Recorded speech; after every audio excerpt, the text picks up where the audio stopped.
الحمد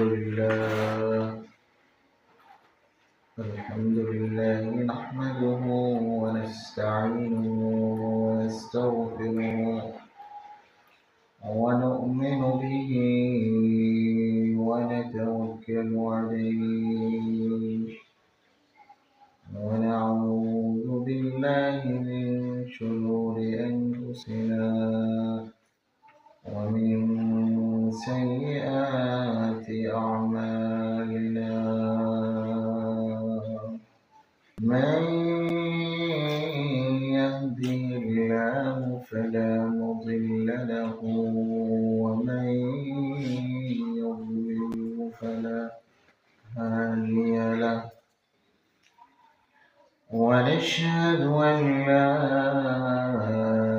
إله إلا الله وحده لا شريك له الذي أرسل إلى الناس بالحق بشيرا ونذيرا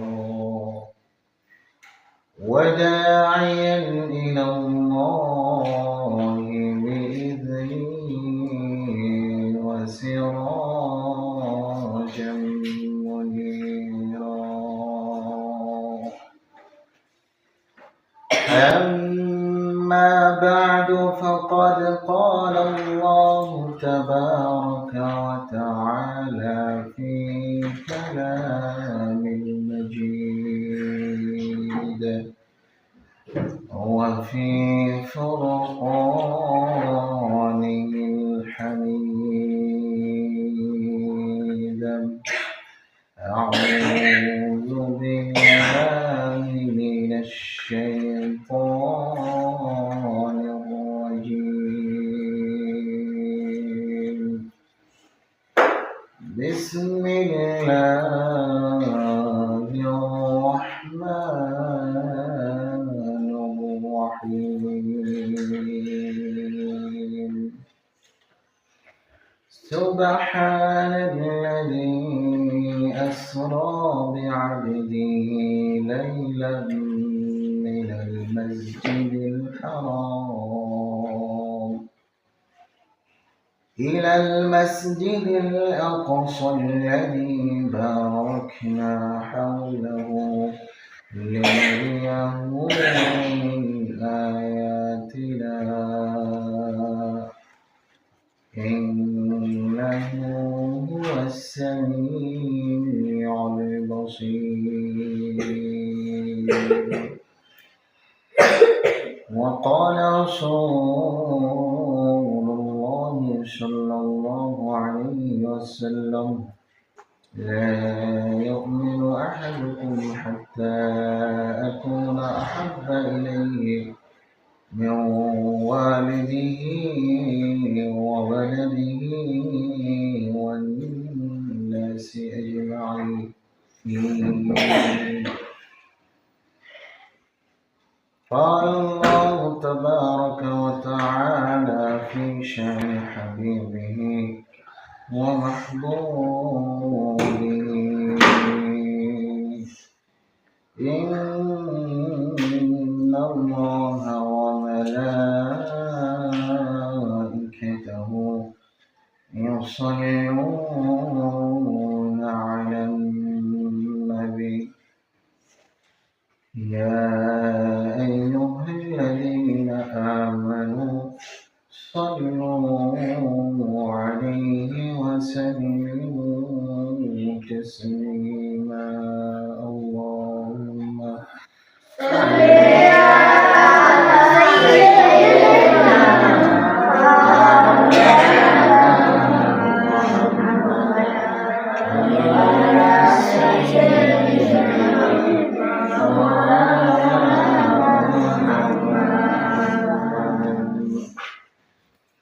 محمد آنکر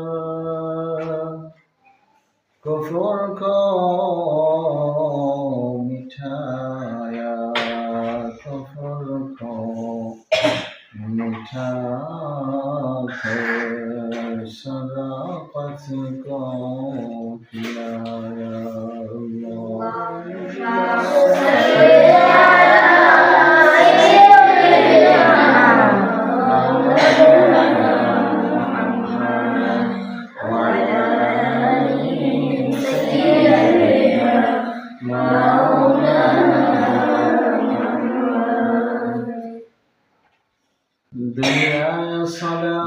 में तेरा नाम रहेगा, दुनिया ये सदाकत में तेरा नाम रहेगा। ऐ सिद्दीक तेरा नाम से इस्लाम रहेगा, ऐ सिद्दीक तेरा नाम से इस्लाम रहेगा। दुनिया अदालत में तेरा नाम रहेगा, दुनिया अदालत में तेरा नाम रहेगा। ऐ फारूक तेरा नाम से इस्लाम रहेगा, ऐ फारूक तेरा नाम से इस्लाम रहेगा। महान रब्बुल आलमीনের দরবারে অসংখ্য অগণিত শুকরিয়া যে রব্বুল আলামিন আমাদেরকে সুস্থ শরীরে আমাদেরকে ইলমে দ্বীন হাসিল করার উদ্দেশ্যে নবীজির বাগানে, জান্নাতের বাগানে, দুনিয়ার মধ্যে সর্বশ্রেষ্ঠ জায়গা ইলমে দ্বীন হাসিল করার উদ্দেশ্যে আল্লাহ রব্বুল আলামিন আমাদেরকে এই জান্নাতে বাগানে আসার, বসার, ইলমে দ্বীন হাসিল করার তৌফিক দান করেছেন। এজন্য সেই মহান রবের দরবারে সর্বপ্রথম কালিমাতু শুকরিয়া আদায় করি, বলি আলহামদুলিল্লাহ। সমস্ত প্রশংসা কার আদায় করব আমরা? আল্লাহ তাআলা। আল্লাহ রব্বুল আলামিন পবিত্র কালামে মাজিদে প্রায় ৬,৬৩৫ খানা আয়াত আল্লাহ তাআলা কোরআন মাজিদে নাযিল করেছেন। তার মধ্য থেকে একখানা আয়াত তেলাওয়াত করিলাম। রাসূল করিম সাল্লাল্লাহু আলাইহি ওয়াসাল্লামের হাদিসের ভান্ডার থেকে একখানা হাদিস তোমাদের সামনে পাঠ করলাম। আল্লাহ রব্বুল আলামিন যেন এই হাদিস এবং কোরআনের আয়াতকে সামনে রেখে আল্লাহ রব্বুল আলামিন কিছু কথা বলা তৌফিক দান করুন। আমিন। আমিন।